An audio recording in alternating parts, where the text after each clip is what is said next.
नमस्कार, कालका से समालखा देख रहे हैं आप। मैं हूं आपके साथ सुरभि राजपूत। सीधा रुख करते हैं खबरों की ओर। पूरे विश्व में वही देश और समाज उन्नति कर सकता है जो देश शिक्षा में आगे है।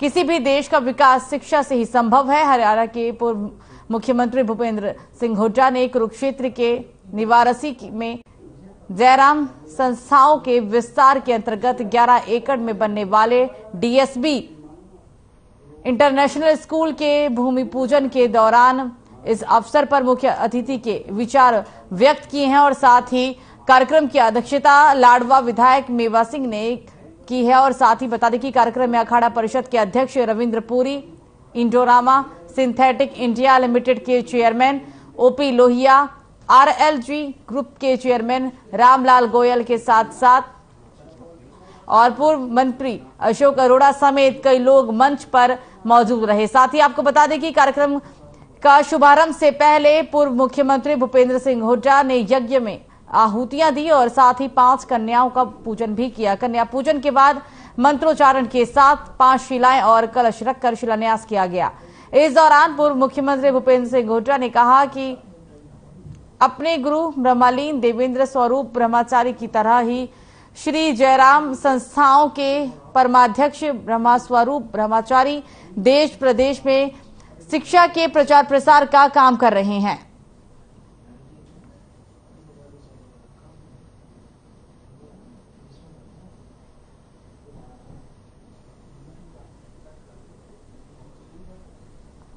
रुचि और ये रुचि देखकर मैं तो एक ही बात कह सकता हूं कि जिस इलाके में जो स्कूल बना है, इस इलाके में बहुत प्रगति होगी, शिक्षा बहुत तेजी से आई भी है और भी आएगी।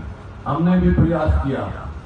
10 साल में देखिए, जब मेरे को मौका मिला सेवा करने का, तो हमारे बच्चे इंजीनियरिंग, डॉक्टर के लिए कोई बेंगलोर जाता था, कोई महाराष्ट्र जाता था, वहां से करके आते थे। लेकिन आज हमारे पास इतने इंजीनियरिंग कॉलेज हैं, मेडिकल कॉलेज हैं, हमारे बच्चों को बाहर जाने की जरूरत नहीं। धर्म हो, ऋषि कुमारों की शिक्षा हो, तो कभी भी संस्था ने पीछे मुड़ करके नहीं देखा, क्योंकि मेरे पीछे इनका हाथ। आज ओपी लोहिया जी ने कहा कि मेरे पिताजी इस संस्था से जुड़े हुए थे। बिल्कुल नहीं जुड़े हुए थे ओपी लोहिया जी, मैं आपको साफ कहता हूं। मोहनलाल लोहिया जी संस्था से जुड़े हुए नहीं थे। एमएल लोहिया जी ही संस्था थी, इस जगह वही संस्था थी।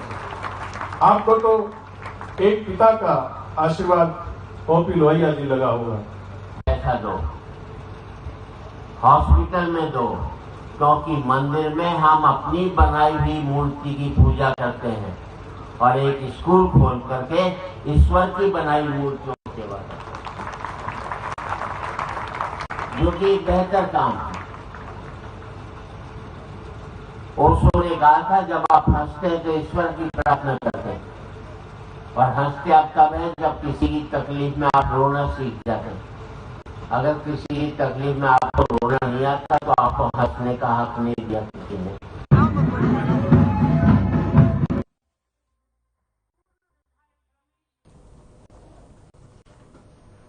पूर्व सीएम भूपेंद्र सिंह हुड्डा ने कुरुक्षेत्र की पीपली अनाज मंडी का दौरा किया और साथ ही मंडी में किसान, मजदूर और आढ़तियों से हुड्डा ने मुलाकात भी की। सभी ने हुड्डा के सामने अपनी समस्याएं रखी। किसानों की आलू की उचित कीमत न मिलने से किसान काफी परेशान है। साथ ही सरसों का अब तक मुआवजा नहीं मिला है। पूर्व सीएम हुड्डा ने विधानसभा में किसानों की मांग उठाने का भी भरोसा दिया है।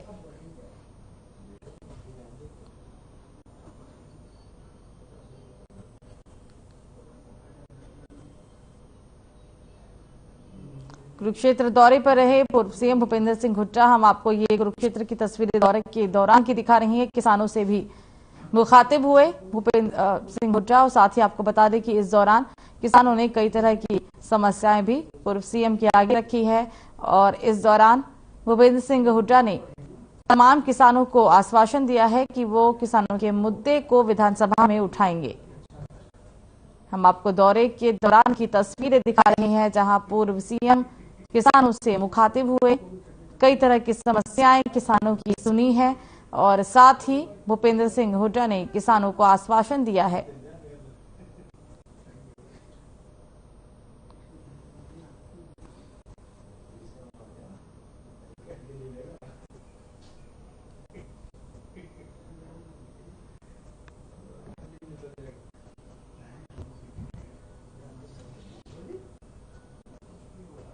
तो कांग्रेस के राष्ट्रीय सचिव वीरेंद्र सिंह राठौर ने कोहंड गांव से हाथ जोड़ो अभियान की शुरुआत कर दी है और जिसके बाद राठौर ने कोहंड गांव में डोर टू डोर अभियान भी चलाया। साथ ही राठौर ने बुजुर्गों का आशीर्वाद लिया और युवाओं से हाथ मिलाया और बच्चों को अपना आशीर्वाद भी दिया। ग्रामीणों ने भी राठौर का भव्य स्वागत किया है। वहीं भारत जोड़ो यात्रा का हरियाणा में असर के सवाल पर राठौर ने कहा कि भारत जोड़ो यात्रा का असर पूरे देश की राजनीति में पड़ा है। साथ ही राहुल गांधी ने न सिर्फ कांग्रेस को एक नई ऊर्जा देने का काम किया बल्कि देश की जनता को भी एक बड़ी ऊर्जा राहुल गांधी के आने से मिली है।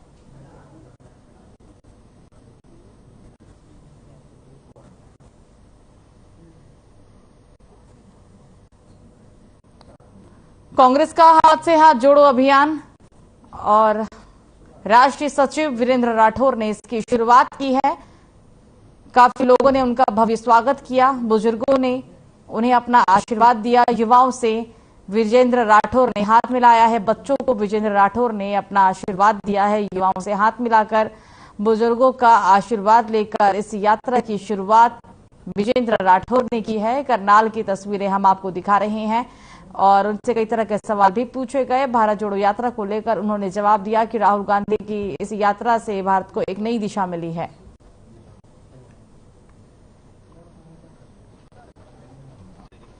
आज गांव कोंड से जो हमारे हल्के का सबसे मजबूत और सबसे बड़ा गांव उन गांवों में से एक है, आज हाथ से हाथ जोड़ो अभियान की शुरुआत गांव कोंड से की गई है। आप देख सकते हैं कि सैकड़ों की संख्या में लोगों में कितना जोश और उत्साह है। हर घर से कांग्रेस पार्टी को आशीर्वाद मिलने का काम हो रहा है और जिस प्रकार से लोगों का प्रेम और प्यार मिल रहा है, मुझे पूरी उम्मीद है कि गांव कोंड अब की बार एक मजबूत राजनीतिक फैसला लेकर के कांग्रेस पार्टी के साथ बड़ी ताकत के साथ खड़ा होगा और इस परिवर्तन के अंदर अपना पूरा सहयोग करेगा।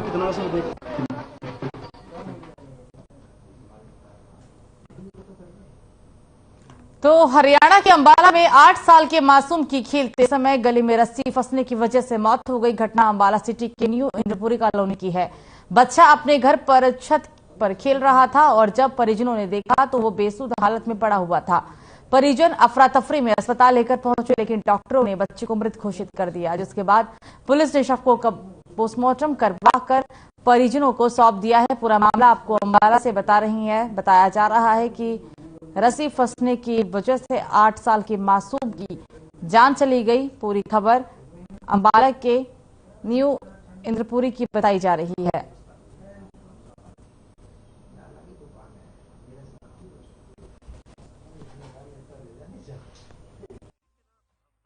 जो डेथ हुई है ऊपर छत के ऊपर ये बच्चा केला खेल रहा था। वहां एक प्लास्टिक की रस्सी बंध रही थी, गेट को रोकने के लिए बांध रखी थी, तो वो खेलते खेलते इस बच्चे के गले में फंस गई। गले में फंसने के कारण इसका दम घुट गया और उतनी देर में वो नीचे से दूसरी लड़की जब ऊपर गई, उसने देखा मेरा भाई पड़ा, तो उसने अपने माँ बाप को बताया भी ऊपर तो उसका पता नहीं कुछ है गया। उसने चिल्लाना शुरू कर दिया, तो फिर इसके माँ बाप ऊपर गए, ऊपर जाकर देखा लड़का बेहोश था, तो बेहोश से हाथ में उसको यहाँ ले उसकी डेथ हो गई थी।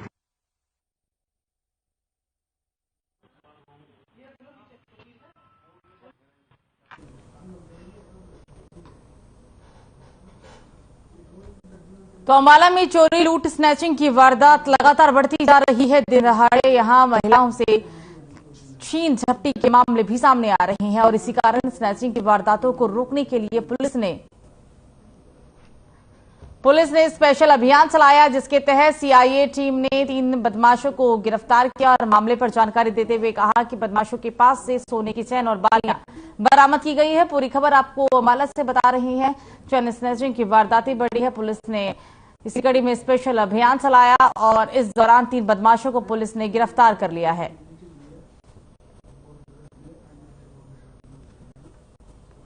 चोरी और स्नैचिंग की वारदात जो है हमारी काफी बढ़ गई थी जिले में, तो उसी मद्देनजर जो है अभी हमने एक काफी दिनों से एक अपना अभियान चला रखा था, जिसमें दिन में भी हम पुलिस प्रेजेंस डे बन रहा था और अभी कुछ दिनों से जो है हमने अपनी नाइट डोमिनेशन भी स्टार्ट कर दी है। तो इसी अभियान के चलते जो हमारी CIA 1 स्टाफ है उसकी टीम ने है जो हमारे पास 3 जो है इसमें स्नैचर जो है हमने गिरफ्तार करे हैं, जिसमें से इनके जो डिटेल्स हैं वो इस प्रकार से हैं। गौरव कुमार निवासी नग्गल थाना, और इसको जो है हमने जुडिशियल भेज दिया है अरेस्ट करने के बाद। उसके अलावा विशाल, ये भी नग्गल गांव से ही है।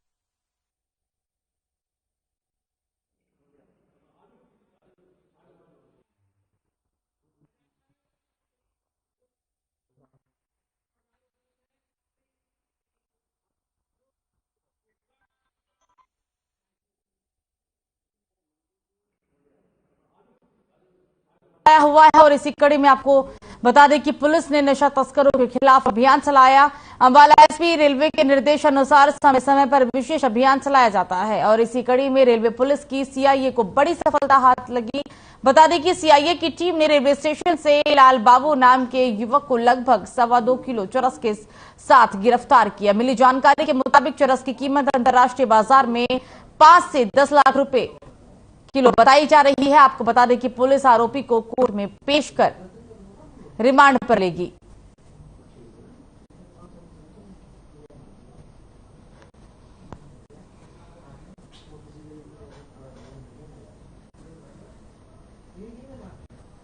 नेपाल से राम जी मंगवाया था और मेरे को भेजा था यार चंडीगढ़ में अपना चंडीगढ़ में देना था सर।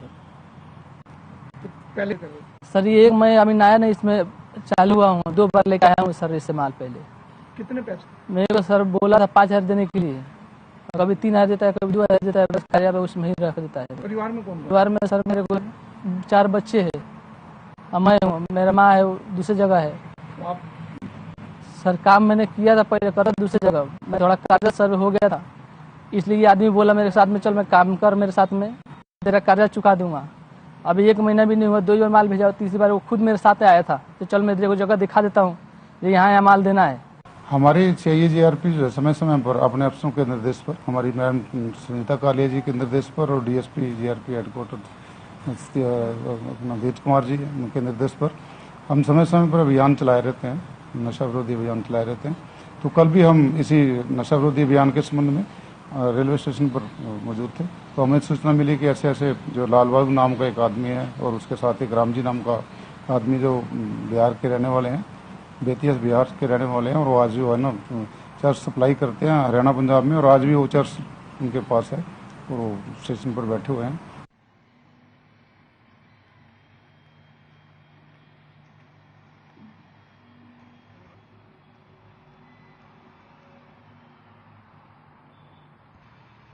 आपको लेकर चलते हैं राजधानी लखनऊ में, जहां पर ग्लोबल इन्वेस्टर समिट 2023 में सूबे के मुखिया योगी आदित्यनाथ ने समापन समारोह में क्या कुछ कहा।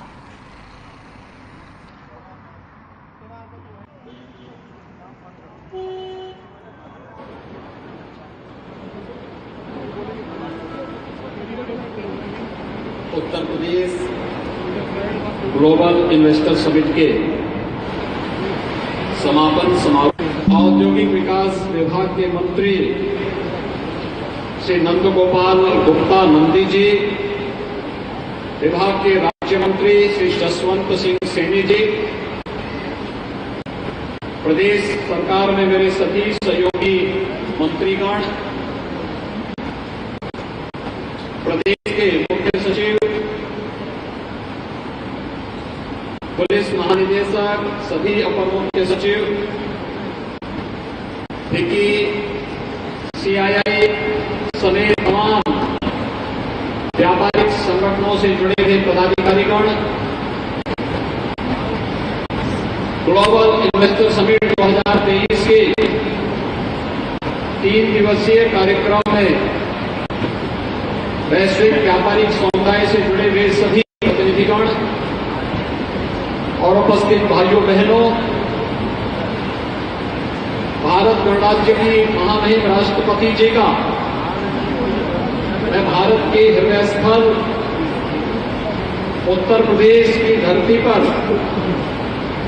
राष्ट्रपति बनने और उत्तर प्रदेश के इस निवेश महाकुंभ को अपना आशीर्वाद प्रदान करने के इस अवसर पर उत्तर प्रदेश वासियों की ओर से हृदय से स्वागत करता हूं, अभिनंदन करता हूं।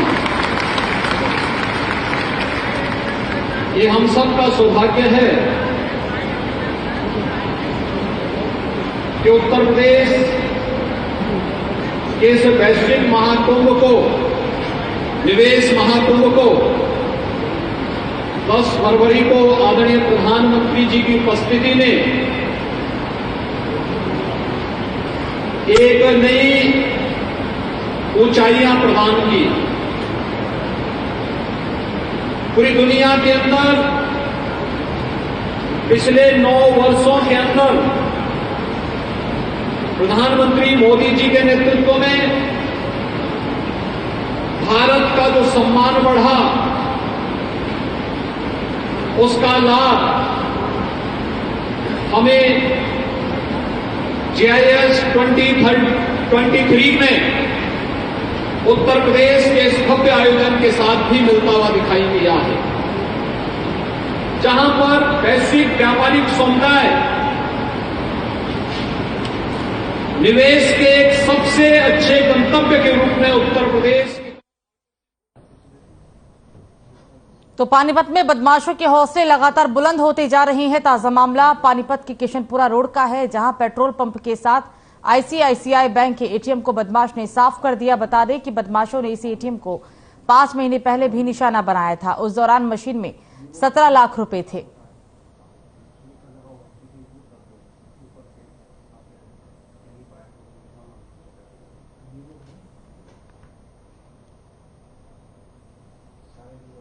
भाई इसका तो कसम नहीं हो जाए, मान लो साथ में पुलिस चौकी है। कितनी दूरी पे यहाँ से? ये तो है 10 कदम 20 कदम तो हो गया। अच्छा, तो लगता भी चोरों को कोई पहले भी नहीं पता लगा इसका, अब क्या पता। ये भी बता रहे हैं भाई रात 3 साढ़े 3 बजे जैसे चौकीदार बता रहा गाड़ी आई है। हाँ, मान लो चौकीदार ने देखी है। हाँ ठीक है, मैं यहाँ ड्राइवर हूँ, मैं एटीएम से पैसे निकलवाने के लिए आया था। यहाँ पे देखा तो एटीएम उखाड़ के लगे, पास में चौकी है, पुलिस वाले को कोई खबर नहीं है। फिर प्रशासन इसके ऊपर मतलब कुछ नहीं कर रहा है। पास में पुलिस वाले तो पब्लिक क्या करेगी? शीशे भी तोड़े गए हैं, अंदर शीशे तोड़े गए, आवाज भी आई है। तो इसका मतलब सभी सो रहे हैं, प्रशासन सोया पड़ा है, क्योंकि पास में ही यहाँ से 100 मीटर की दूरी है, 100 मीटर की दूरी है। 5 महीने पहले भी इसी एटीएम को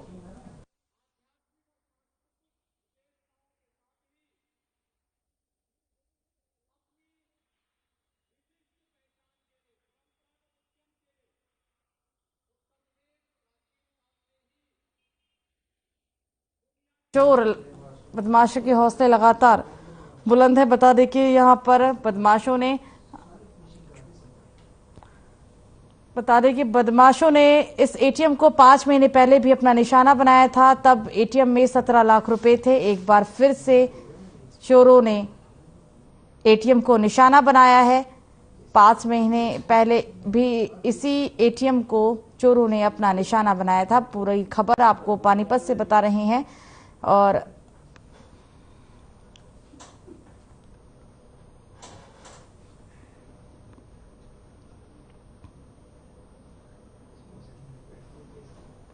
तो प्रधानमंत्री नरेंद्र मोदी ने देश के सबसे बड़े एक्सप्रेसवे के पहले चरण का उद्घाटन कर दिया है। उन्होंने राजस्थान में दौसा के धनावड़ गांव से 8 लेन वाला दिल्ली मुंबई एक्सप्रेसवे देश को सौंपा है। और साथ ही केंद्रीय मंत्री नितिन गडकरी गुरुग्राम के सोहना दौरे पर हैं। उनके साथ मुख्यमंत्री मनोहर लाल और डिप्टी सीएम दुष्यंत चौटाला भी मौजूद रहे। केंद्रीय मंत्री ने गुरुग्राम में बने दिल्ली मुंबई एक्सप्रेसवे के कंट्रोल सेंटर का निरीक्षण किया। गडकरी के साथ सीएम मनोहर लाल भी मौजूद रहे। वहीं नूह में दिल्ली मुंबई और राष्ट्रीय राजमार्ग की कई परियोजनाओं के उद्घाटन समारोह में वर्चुअल रूप से सीएम शामिल हुए हैं।